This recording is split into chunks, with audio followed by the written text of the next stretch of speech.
This is it, the best part of your day and the best part of ours. Welcome to Inspired Sports, your place for clean sports talk with real inspiration.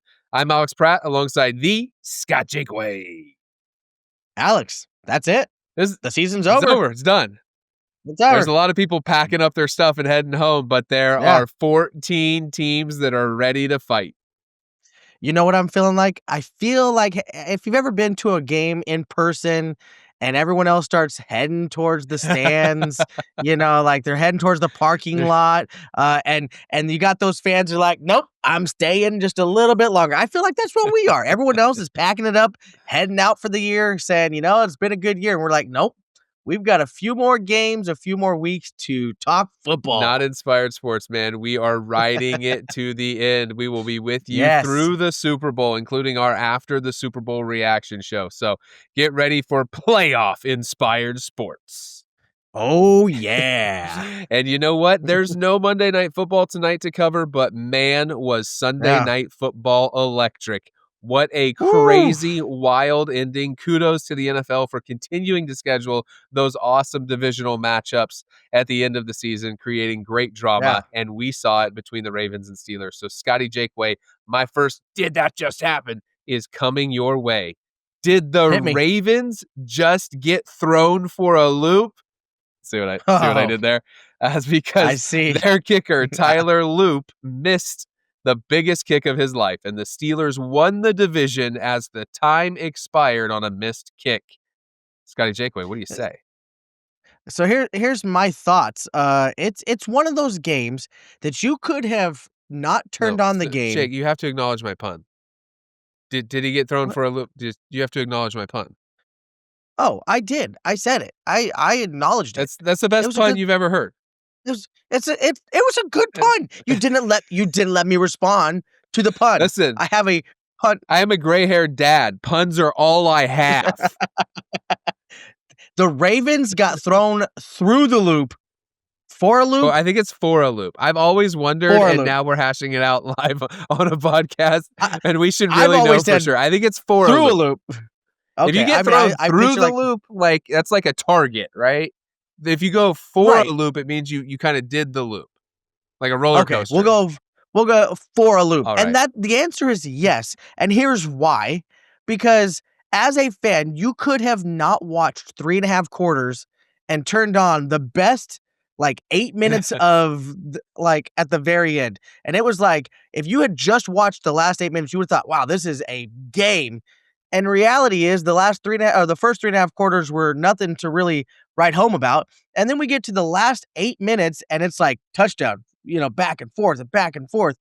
And all of a sudden we're talking kickers deciding a game. I mean, the Steelers score a touchdown off of the Ravens slipping on the grass, and that he's wide open in the end zone, and you think, oh man, they're gonna go up 3. The Ravens at least can march down and kick a field goal, tie it up, go into overtime. I literally thought we're going into overtime, and then he misses his first extra point since 2023. Steelers kicker Chris Boswell, yes. Yeah, first missed extra point since 2023, and you're thinking, oh boy, here we go. They couldn't have scripted this any better. And the Ravens get a kickoff, run it down to the 50-yard line. You're like, oh, they're not even going to need the whole 55 seconds. And then they make this, they get down, 44-yard field goal. Oh, no big deal. He's a rookie. He hasn't missed within 50 yards all season. He's perfect, 100%. Until now. Shanksville. And my favorite part was watching, not my favorite part, but it was like how much of a gut punch. You saw Lamar Jackson, they showed a replay of him watching the field goal, and as soon as it hits, he kicks it, you see him respond yeah! Within about a second and a half, he went from this, because he was thinking it was going to be, a no-brainer, we're going to win, it's all good. And it was within a second and a half, he went from euphoria to packing up his bags. And absolute devastation. So, yes, they got thrown for a loop. For a loop. Nailed it. Good job. Yes, absolutely. And the reason, because that 44-yard field goal, you're like, hey, the misses happen. We see that all the time. But it's actually this season, field goals of 40 to 49 yards, 82% completion, 82% field goals Oh, made, wow. 40 to 49. So that's why the Steelers looked completely dejected, and they were standing there going, this Yeah. is over. Just run the kid out there and let him kick it. And then he shakes it. I have to be honest. I love a missed field goal. It's actually way more exciting than a made field goal, unless it's like crazy long. And the only thing more satisfying than like a late game missed field goal to me is a full on doink. There is nothing in sports like the sound of right off of the crossbar or the uprights, and you're just like sheer devastation or complete Yeah. elation if you're the team that needed the miss. So, yeah, absolutely, it was a great game. I like to say that our Aaron Rodgers, old man QB, our old man Oh, QB, Aaron Rodgers is still kicking. He's in. holding down for us That's 40-year-olds. right, old man QB. Yeah. Drive that train, Aaron Rodgers. We are on board with you. And I'd like to point out Love an interesting stat or fact that I found out this week. I feel like I knew it, but I it. hadn't thought about it in so long. Aaron Rodgers obviously has won a Super Bowl as a quarterback. He has won one Super Bowl as a quarterback. And do you Yes. know what team he defeated in the Super Bowl the year he won in 2011? Okay, so he would have been a Packer. Sure, absolutely. He was a Packer. So he's in the So NFC. So he's what AFC team did he NFC. beat in the Super Bowl in 2011? Oh, the The Panthers? Steelers. The team he But the plays the for Panthers Panthers are are in in the the NFC. I wasn't even going to go there. The reveal yeah. is that this whole time I had never clicked. Oh, but why do the Steelers like him so much? Because Mike Yeah. Tomlin was there when he beat him in the Super Bowl, and he's like, that guy, I need him on my team. All offseason, I'm gonna be studying trivia, trivia, because it feels like every time we throw a trivia, question out there, we should know this Swing answer. and a It's miss. almost like we build it up either intentionally or unintentionally, hanging jerseys behind us, talking about the steel. Like, it feels like we, like, have the, like, and I always get it wrong. I can't believe, and I said an NFC team versus an NFC team. Please forgive It me, happens. everyone. Yeah, it's one of those It things. happens. But wow, Steelers. So yeah, of course they love Aaron Rodgers. Good old man Aaron Rodgers, bringing him back to the playoffs. Him and Mike Tomlin gonna go make some magic in the We'll playoffs. see about that. I We'll think getting see. in was the actual tip of the cap. I'm not sure how far they're actually going to make it, but Yeah, probably they not. are celebrating in Pittsburgh, and they are not celebrating in another AFC North team, the Cleveland Browns. Or Oh, should they be celebrating? I'm not quite sure. Scotty Jakeway, I'm going to need you to tell me, because did that just happen? Did the Browns just break up with someone who is out of their league? Because today, the Browns fired their head coach, Kevin Stefanski. Browns are like one of those teams that's like, let's see how many things we can be the only team to ever do this. Like, it's like, hey, how many quarterbacks can we have on the payroll at one time? And then it's like, yeah, let's go blame the head coach that, is actually a genius. Now, here's the thing. Because they have done all these crazy things like drafting Gabriel and Shador, and they've got Joe Flacco, and they've got Deshaun Watson. I think they got to a point where, like, well, we can't blame those guys. We'll look like idiots if we blame those guys. So who should Who's we left to blame? blame? Who's to blame? It's the head coach. I think it's just the Browns being the Browns. It was kind of a crazy Monday. I mean, everyone knows this happens. The Monday after, The season ends. the season ends, everyone knows there's teams that are going to be firing coaches, and we saw some coaches get axed. We saw Gannon get fired Jonathan by the Gannon. Cardinals. Jonathan Gannon. We saw Pete Carroll get let go by the Mhm. Raiders. But the one that had me shaking my head was the Falcons. I mean, you just won two crazy games at the end of the 4 in season. a row. You would think, The last 2 were I mean, crazy, but they ended I on a mean, 4-game too win streak. crazy. 4-game win streak, and I mean, for all intents and purposes, they ruined their division's playoffs by I mean, like, if you're not gonna make the playoffs, what better thing to do than run other teams' playoffs? And I mean, we talked about that already, and they did that. And then they fired their coach. Well, So I what's mean, as funny much as is they're 8-9, and they finish 3rd, and their coach gets fired. and the Panthers are 8-9, and they win the division and they go to the playoffs. I mean, it's like you can't make this stuff up. So, I mean, yes, the Browns. I think I'm not shocked. I mean, yes, I am shocked, but at the same time, it's like it's the Browns. Uh, so at the same time, I can't be shocked. But I think it's just one of those like, yes, I think he's out of their league. I think he's gonna land just fine. I think some other team is gonna scoop him up. Listen, Because I mean, of course, I love to he see already him has in 3 Arizona. meetings set up. He already has 3 meetings with Yeah. teams set up. The Giants wanna talk to him. The Titans are Uh-huh. setting up, a meeting with, Kevin Stefanski, and forgive me for forgetting what the 3rd team is.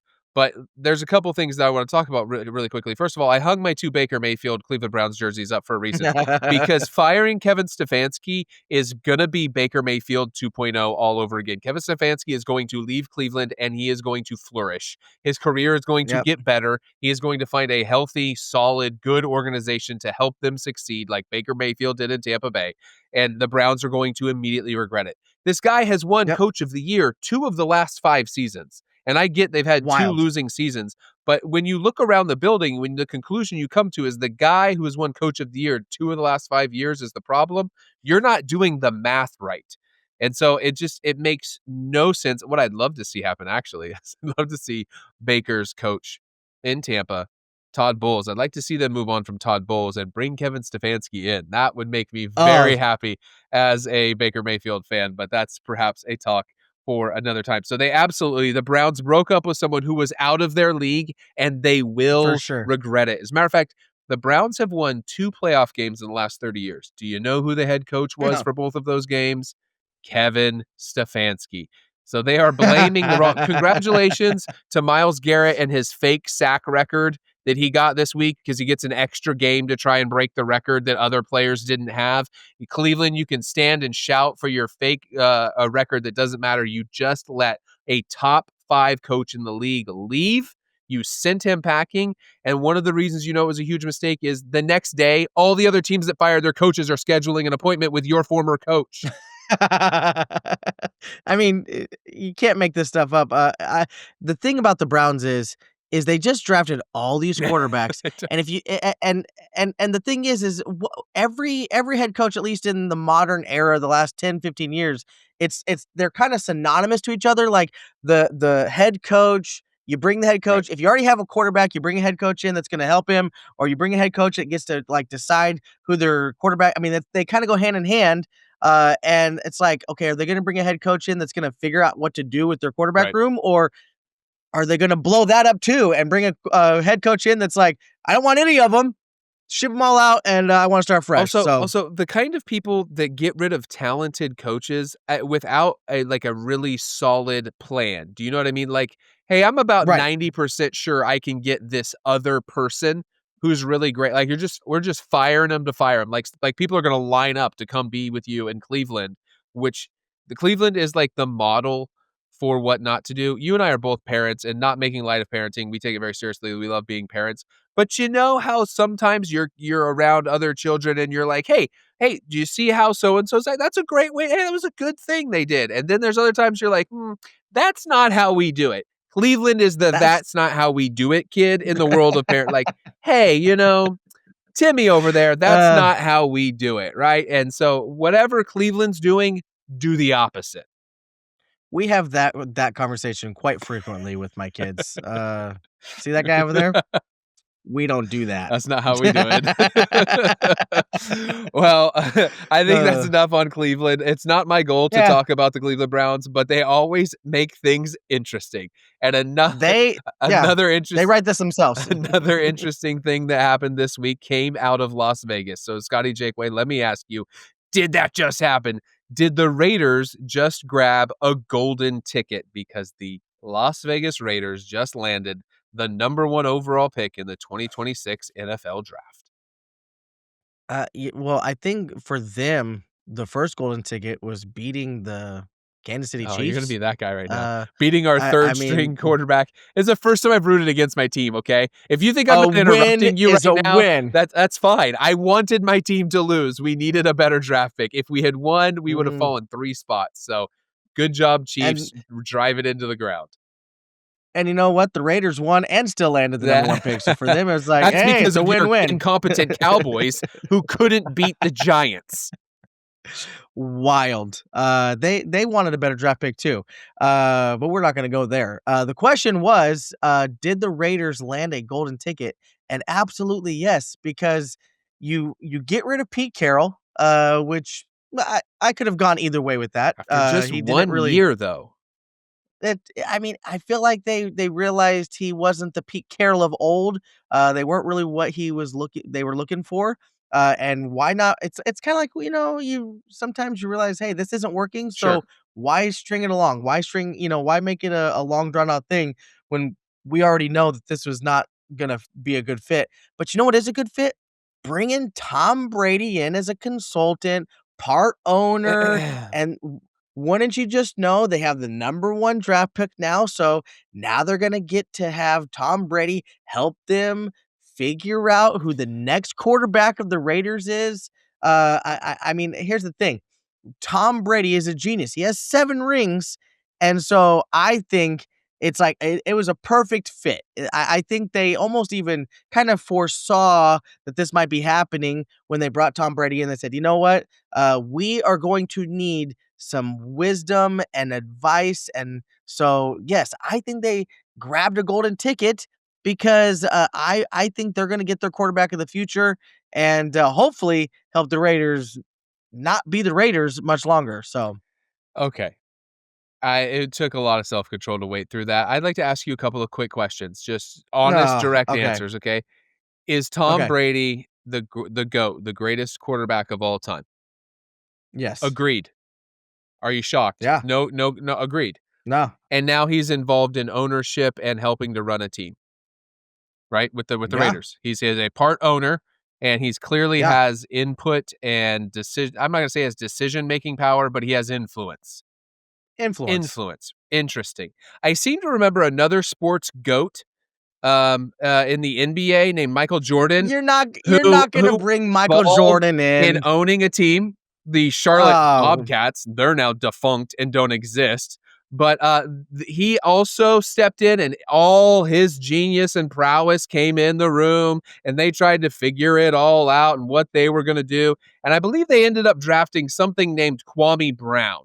So I'm not exactly impressed with whatever Tom Brady thinks he's bringing to the table in Las Vegas. But what I have noticed is this guy is uber competitive and extremely desperate. He has decided to devote his post football career to doing whatever he can to slow down Patrick Mahomes from winning. He's literally tried to buy oh. part of the Raiders and is trying to get them to be competent so that Patrick Mahomes doesn't get a default 2 wins every year, despite the fact that Tom Brady's career regular season is massively inflated by the fact that that entire division he faced for 2 decades was completely incompetent. The Jets, the Bills before Josh Allen, and the Dolphins have all been wildly incompetent. You might as well have just handed the Patriots 6 wins every single year. I cannot It's believe. sad, Tom. Move on. I Gonna can't end up just believe like MJ. that you would think that Tom Brady has you really think that Yes, Patrick that is his Mahomes motivation. owns that much real estate in Tom Brady's head? That he's like, "You know what I need to do after Yes, I've won 7 championships and completed everything bro. a quarterback Bro, would want to do?" you know, You think like absolutely. Michael Jordan did a documentary. Michael Jordan, who's been recluse since he retired, completely out of the spotlight, not really in the focus of anything except owning some things. He went and did that documentary about the Bulls to remind people how great he was when LeBron started racking up all of these rings. And no, he has not reached Michael Jordan's level. But LeBron has some space in Michael Jordan's brain, and you better believe Patrick Mahomes has some rented space in Tom Brady's brain. uh, it's a stretch. It's Yeah. a stretch. Oh, Scotty Wildcard Jakeway. Scotty Conspiracy Theory Jakeway's coming out. He kind of likes it. He feels the conspiracy theory behind it. You may have made me believe in what you're saying. I still think it's a stretch. But I can see the thought process. So I'll give you this one. I don't always love giving it to you because I feel like we're kind of back and forth on you're right, no, you're right, you're right. This one I'm gonna have to I concede and I say think we you may have I convinced me. think we So can agree that the Raiders are probably gonna draft Fernando Mendoza, right? He seems like the obvious oh pick. There's yeah, not another quarterback that's really gonna shoot up the board, and they desperately need a quarterback. Geno Smith's time's done is there. It's gonna become Fernando Mendoza's team. Fernando Mendoza is absolutely there's no question. Some years Unless the Baltimore Ravens call and say, "Would you oh like Lamar?" I could see it oh happening, and if anyone would bite mm, on, like, just making a knee-jerk bad decision, it would be the Raiders to just immediately be good with Lamar instead of taking Fernando Mendoza and growing with him. I hope it mm, happens because 'cause I'm not that scared of Lamar. The that Chiefs own Lamar. that would be an interesting. I mean, talk about a wild card conspiracy. I mean, I thought I'd heard rumors that they were interested in Kyler Murray, but I already knew that that was never going to happen. But if the Baltimore Ravens called and offered me Are you Lamar serious? You Jackson, would you do it? I mean, Lamar's 29. that I mean, here's the thing. The Raiders are known for screwing up So quarterbacks. you gotta get one that's So already good. you might as well get one that's established. If you bring in Fernando Mendoza, there's always a risk that he isn't exactly who you thought he was, because he's not in, Indiana anymore. I mean, so Do you go I might do it. do you go I might do do it. you go get Kevin Stefanski and draft Fernando Mendoza? Oh, that'd be wild. That would be bad news for me as a Chiefs fan, but a good decision organizationally. Sorry, we are off the Okay. rails. I'm wearing the tinfoil Totally. hat today. It's all Yeah. over the place. All Let me right. get out of the way. You go ahead. Okay, so speaking of talking through some wild, thoughts and ideas, let's move on to the next segment, which is our segment we like to call "Make Me Make me Believe." believe. I was waiting for you to do that. All right, so this is where we throw out, and this is playoff edition. We talked about some teams that finished their season and they're packing up the locker room and going home. But now we're going to move into some teams that are still standing to play, and we're going to talk a little wild card weekend. So Alex Pratt, Yes. make me believe that wild card weekend will truly be wild. Oh, listen, this is one of the best weekends in sports. And it's because obviously the Super Bowl is great, but if you're not a fan of one of those two teams, you feel a little left out, but we all eat some great food and enjoy it. Championship weekend's great too, but that's only 4 teams. Wild card weekend, baby, it is wide open. We got games happening Yeah. on Saturday, Sunday. We got a Monday night on wild card weekend. It is a great football weekend. But sometimes it just doesn't deliver as wild. You see the favorites, the top seeds move through, but I don't think that's happening. It will truly be wild, and let me explain to you why for this one very reason. The entire NFC will be upset. And by upset, I mean every single lower seed team in the NFC playing this weekend will win. Oh. Think about it. Rams over Panthers. I know you don't have a problem with that. Rams over Panthers. You're not going to Okay, argue that. You like that's yeah, fine. yeah, I can go Packers with that one. over Bears. Yeah. Think about that one. Okay. And lastly, the 49ers over the wildly erratic, sometimes can't complete in a pass in the entire second half Eagles. That's wild because it's all lower seeds, but Uh, it's very plausible. And it is my prediction. This weekend, wild card weekend, will be wild because the entire NFC will see upsets. I just don't know if the 49ers have it with the Eagles, but we can definitely agree on the Rams beating the Panthers. The Panthers should not, absolutely should not be a 4 seed, but that's another We don't talk conversation. lines. Uh, We're not into betting. We don't do that. But I just want to no. point out that the Rams are a 10.5 point favorite. I heard that today. I wasn't looking into it. I just heard that. I was like, wow, you are a double digit favorite as an As a underdog seed. That's wild. yeah. Yeah, so we can agree. I think everyone agrees that Rams are going to easily win against Panthers. But the one that I'm going to go a little deeper on is you said the Packers are going to beat the Bears. I agree, but I'm going to go a little deeper Okay. with my make me believe, and that is that I'm going to say Caleb Williams absolutely falls flat on his face, and Jordan Love just balls out. Because as much as Caleb Williams has gotten hate from me, I have to say, he's had some good weeks.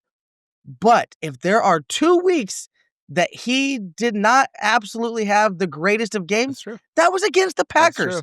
He almost let the backup quarterback in Green Bay beat him. If it was not for some miracle play to DJ Moore in overtime, they would have lost to the backup quarterback in Green Bay.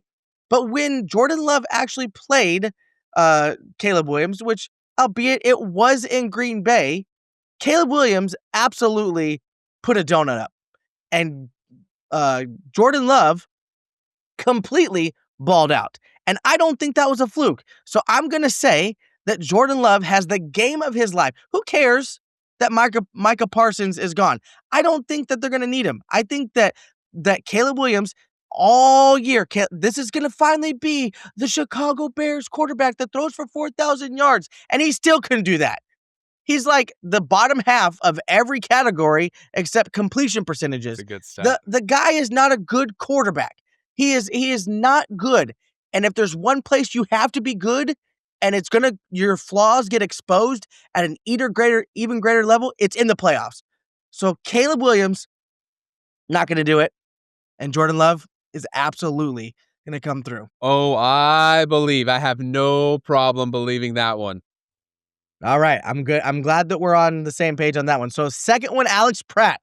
Make me believe that the team with the most pressure on them isn't a top seed. Oh, the number 1 seed. So the Broncos.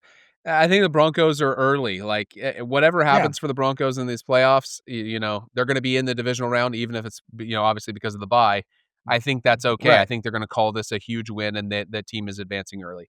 The Seahawks, no one thought it would happen this fast. Some people thought they'd be good this year, and I don't think anyone really saw them as the top seed. So huge wins for them. So I don't think either top seed, it's like gravy. It's not a traditional one of these top seeds where you're like, well, now you need to prove it in the playoffs. It's like, wow, you guys are good and you look like you have the pieces for the future. All that aside, I think the number 1 team that has the most pressure on them is actually the Buffalo Bills. And that might Ooh, sound a little wild because they've yeah, had some playoff success when others of these teams are playing for the first time or their quarterback is in the playoffs for the first time. And their right. quarterback is going to see what playoff speed looks like and what a playoff pressure looks like. But I think it's the Bills because the road to the It's Super the Bowl Bills. the road to the Super Bowl has no Mahomes and no Lamar and no Joe Burrow. Mm, And so mm. it's like we're lining up, even though it is a team sport, we're lining up Josh Allen against Trevor Lawrence and Justin Herbert, who melted down in his first round playoff game last year and threw 4 interceptions, against Bo Nix, who did not have a good first career playoff game last year either. And I'm like, who are we thinking is going to get in Josh Allen's way? And I understand it's a team sport, but when you line up the quarterbacks in the AFC, Drake May has played amazing this year, but it's no doubt that it's going to be his first playoff game. And Josh Allen has been around the block and seen playoff success. I think the pressure's actually on the Bills because what's the justification if you can't make the Super Bowl at this point? Not win Mm. the Super Bowl. You've got to make the Super Bowl. Otherwise, this is an absolute failure year for the Bills, and they may not see another chance like this. Because do you really think like the window hasn't closed for the Chiefs on the playoffs? Some people think they're not championship caliber, but no one's like, oh, they're just not even a playoff team anymore. That's nonsense. When Joe Burrow plays, somehow the Bengals look competent and like a playoff team. And the same thing with Lamar. He has been to the playoffs over and over and over again. They're going to be back. Right. Like the Bills have to capitalize on this opportunity, and the pressure is on their back. I can't disagree on that one. I think Buffalo, I mean, the Bills are the Bills, and as much success as they have, they just have this like nagging tail that's chasing after them. That's like, hey, you're known for failure. I mean, you're the team that went to 4 straight Super Bowls and lost all 4 of them. I mean, and that was in the '90s. I mean, like, as much as we give the Cowboys flack, I mean, I think the Bills have just as much of that residue of, you're just not a winning organization no matter what they do. So And they're also gonna have to go on the road as a 6th seed. They're gonna yeah, have to go on the road, yeah. and, the Bills with Sean McDermott as their coach have never won a road playoff game. So there's also that pressure. While I do think they line up well with some of these teams, that's a lot of pressure. You've never actually won on the road in the playoffs.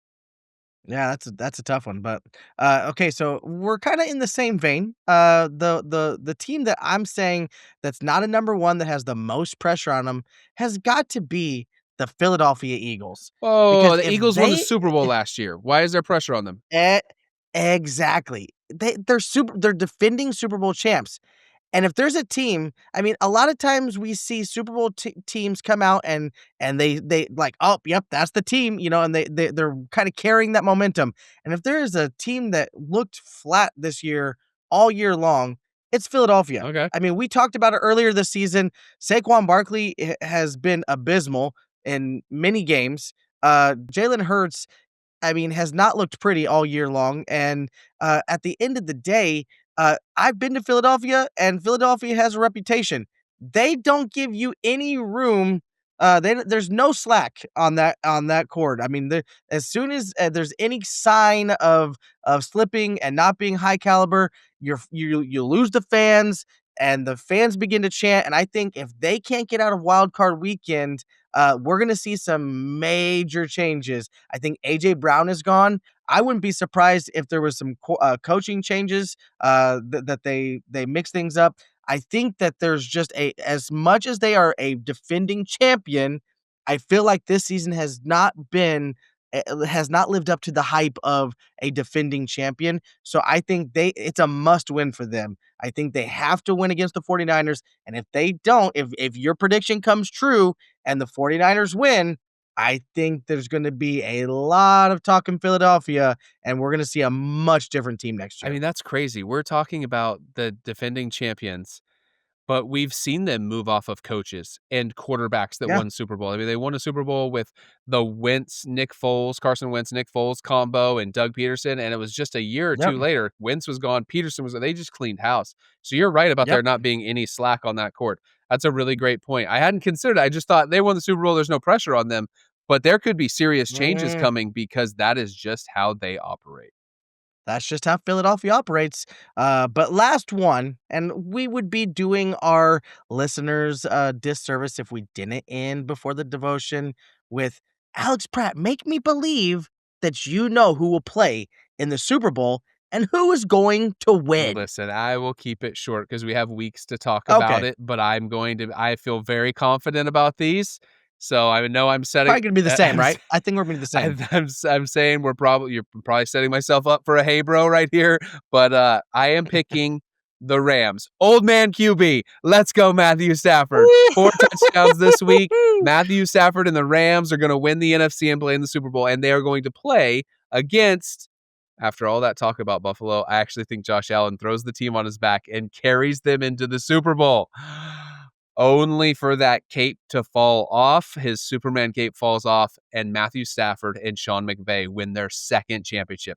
The Rams are going to beat the Bills in the Super Bowl. The 5 seed Rams Wow. will meet the 6 seed Bills, and that has not happened since 2011, that Packers Super Bowl versus the Steelers that we talked about earlier. And interestingly enough, I'd like to propose to you that if Matthew Stafford wins MVP this year, wins the Super Bowl, and likely Super Bowl MVP, I think there's He a retires. very strong case to be made that not only will he retire, but he will retire and he will be regarded as having a better career than Aaron Rodgers.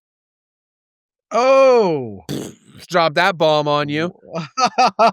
I did not see that last part coming. I think you're right. If they can win, he retires. I mean, go out on top, but better than Aaron If he balls Rodgers? out in the Super Bowl and he wins a Oh, championship at age 40. I mean, Aaron won it in 2011. So who cares about the MVPs?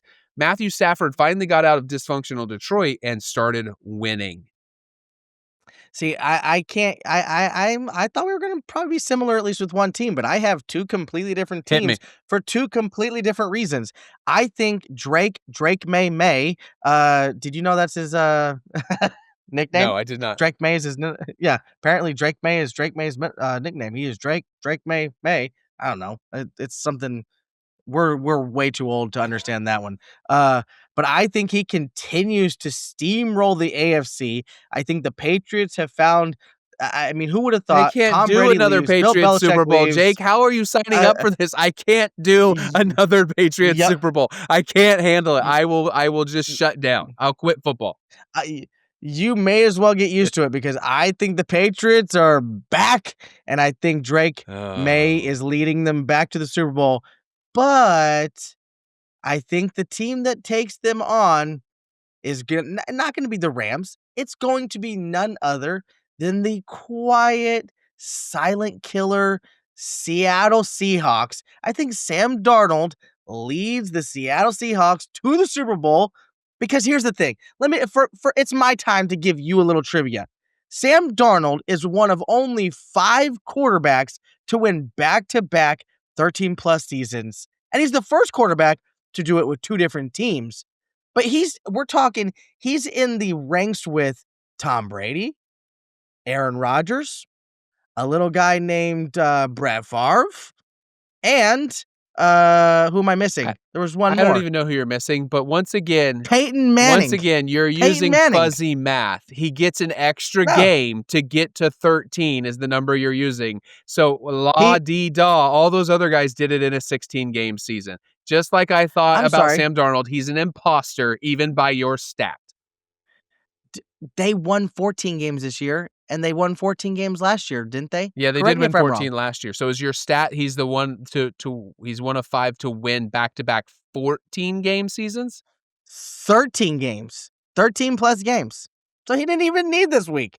He'd already made this He's feat. saving his Darnolding for the postseason like he always does. The Exactly. only postseason win he'll ever get is the bye because as soon as the playoff lights start, he'll Darnold it up like he always does. But I was just going to say, I'm going to use your phrase. I do think they steamroll the NFC, but I think he's going to Darnold it up. And I'm taking the New England Patriots are back, Wow, that's baby. And disgusting. Drake Oh, I May just threw up in my mouth a little wins. bit. Drake May wins MVP. He wins a Super Bowl championship, and he wins the Super Dude, Bowl he's not winning the MVP. regular season MVP. Matthew Stafford just threw 4 touchdowns in his final game. He has 46 touchdowns this year. They're giving it to Stafford. Drake May for MVP. I got that. And welcome back, New England Patriots. So that Welcome is back. I know you didn't like the Tom Brady Patriots. Why are you welcoming them back? because I love Drake May. Drake May is just a likable guy, just crushing it out there, just silent. Doesn't talk a lot of trash. He just goes out there and does what he's supposed to do and wins That's the part games. that makes it worse, is because Belichick was easy to not like and Brady was so smug and easy to not like. Mike Vrabel Yep. is like a super intense, great football guy, but like super nice. Like a really like a Right. good guy. Like you're like, Yeah. yeah, that's a good guy you want to hang out with. Drake May the exact same way. It is hard not to like them, so I understand, but they wear Patriots uniforms, so I just can't do it. You just can't. I just Okay. can't. Well, But what I can do is wrap up all this sports talk and set my friend Scott Jakeway up to bring an incredible devotion, which we end every episode here at Inspire Sports with incredible biblical devotion that we think will challenge you and inspire you. And right now, Scott Jakeway is going to bring it to you. thank you very much, Alex. We've come to the end of the regular season, and there's one thing that we've talked about tonight, and one theme that seems to be reoccurring every single season. And that is we get down to the last couple games of the season, and there starts to be this talk about, okay, if they win, they go to the playoffs. If they win, they miss the playoffs. It comes down. And we saw that last night with the Ravens and the Steelers. Literally, the last game of the season is who wins it, winner takes all. And we've watched plenty of regular seasons, and we feel the sting for the teams that just come up short. I mean, I can't imagine what the kicker from the Ravens is feeling, knowing that one kick that he missed, the one kick. I mean, we all make mistakes, we all fall short, but he was one kick. He missed one kick this season, and it happened to be the one kick that made his team miss the playoffs. We're not talking about teams that have been awful all year, like the Browns or the Jets. We're talking about the ones that actually were right there, the ones that needed just one more win. One more stop, one more quarter, one less mistake. And when the clock hits 0, it's done. And we realize as much effort has been put in, there's no playoffs. The playoffs are not in the cards for certain teams, like as the Ravens last night. And what makes it brutal is this. They will tell you, I mean, Lamar Jackson said it last night. We'll be back. That's the common phrase that they all say. Press conference. Don't worry, we'll be back. We'll be back next year. But everyone knows there's no guarantee. Rosters change, coaches change, injuries happen even in the offseason, schedules get harder. You thought you had an easy schedule this year, and next year all of a sudden you're realizing, oh man, we don't have the cakewalk that we had this year. The league does not care how close you were last year. Your fans don't care. Sports talk like us, we don't care. It's in the past. We're focused on the coming year. And as much as you can say, we're back, we're going to be back. We're going to brush it off and we're going to make a couple changes and we're going to be back. But we just know there's just no guarantee. In that moment, we realize it's not just football that's like that. It's life. Because we've all had that just one game short season in life. You've worked hard and you still didn't get the job. You tried to fix the relationship and it still fell apart. You stayed strong and you still stumbled. You thought you'd be further along in life by now. You're like, "Oh, I'm in my 30s, I'm in my 40s. I should be at a certain spot." And you realize you're not quite where you thought you would be. It's that feeling of I did so much and it still didn't happen. So what do you do when the dream ends? What do you do when the season you were sure about closes? Scripture gives us language for that moment, and it doesn't sugarcoat it. Psalms 34:18 says, "The Lord is near to the brokenhearted and saves those who are crushed in spirit." That's not a verse for people who are casually disappointed. That's for people who are crushed. And I love that it doesn't just say, or it doesn't just say God is near to the people who always keep it together. It says he's near to the brokenhearted. So if you're carrying a loss like the Ravens did last night on the field, but in life, in your home, in your mind, God is not standing far off with his arms crossed. He's not over there. He's not sitting there staring off in the distance, disappointed. We have to understand he's close. But here's where we usually get stuck. We think God's closeness means he'll immediately erase the pain. We'll be back next year. Sometimes he does, and a lot of times he doesn't. Sometimes he doesn't remove the loss, he redeems it. And that's where the idea of missed playoffs in life becomes a picture that's powerful. Because what do great teams do when they come up short? They don't just post a quote and move on. They go back to the tape, they evaluate, they tell the truth, they're honest with themselves, they come back with a new edge, and spiritually, that's exactly how God invites us to move forward after disappointment, not with denial, not with excuses, not with bitterness, but with purpose. Paul gives us one of the strongest keep going mindsets in the Bible. I think it's a quote, Alex, or a verse, Alex, you probably could quote. It's Philippians 3:13 and 14. Forgetting what lies behind and reaching forward to what lies ahead. I press on towards the goal, Paul says. Notice what Paul doesn't say. He doesn't say pretend it didn't happen. He doesn't say act like it didn't hurt. He says press on. Pressing on is not pretending. Pressing on is deciding that your pain doesn't get to be your prison. Because missing the playoffs can do two things to a team. It can make them bitter or it can make them better. And I'll be honest, bitterness feels natural. Bitterness says it's not fair. Bitterness says if this happened, God must not care about me. Bitterness says I'm done trying. But better says, God, what are you trying to teach me? Better says, God, purify my motives. Better says, God, rebuild me stronger and wiser.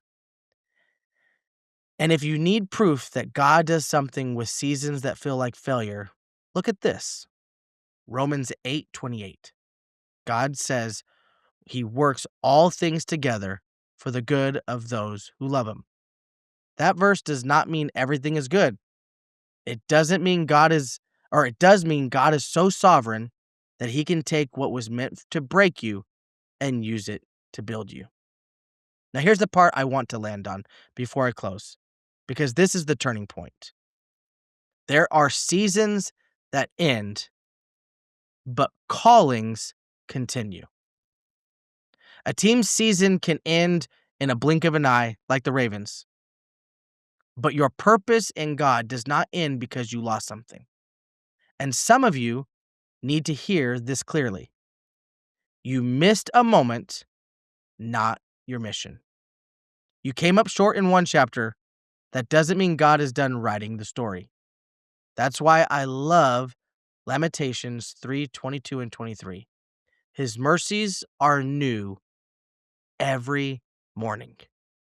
New mercy doesn't mean yesterday didn't happen. New mercy means yesterday doesn't get the final word. So, what does this look like practically? Like locker room applications for our faith. What does that mean, Alex? It looks like these 3 decisions. The first decision is we tell the truth without tearing ourselves apart.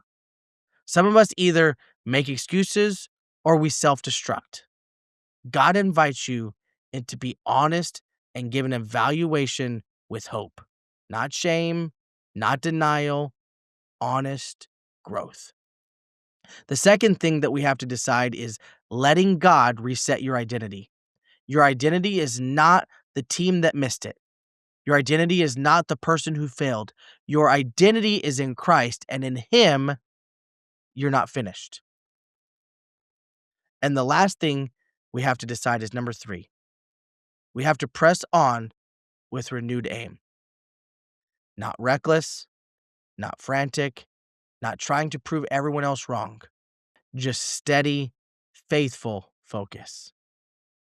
Because the real win isn't just making the playoffs. It's becoming the kind of person who's ready when the moment comes. So if your season ended in some area of life, here's what I'd like to say to you. Grieve it, don't minimize it. Learn from it, don't waste it. Release it, don't worship it. And then press on because God still has work for you. And maybe this is your prayer today. Lord, I'm disappointed, but I'm not done. I'm hurt, but I'm not hopeless. I'm tired, but I'm still yours. And that's strong faith right there. Not the faith that always wins, but the faith that always returns to God the next season. Scott, thank you for that incredible reminder and complete truth. I love that you built it around coming up just short. Not just when something goes bad or something very unfortunate happens or the hardest times of life, but that specific feeling of just coming up just short. And I don't want to Yeah. be the kind of person who, when I come up just short, just packs it up and doesn't try again, Yeah. doesn't get up, and as you said, press on. And so thank you for the Yeah. reminder that if you came up just short, God is there to help us press on and reach that mission you're talking about. Amen.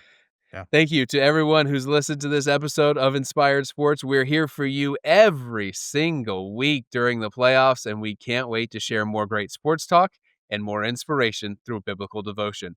Thank you for listening to Inspired Sports, your place for clean sports talk with real inspiration.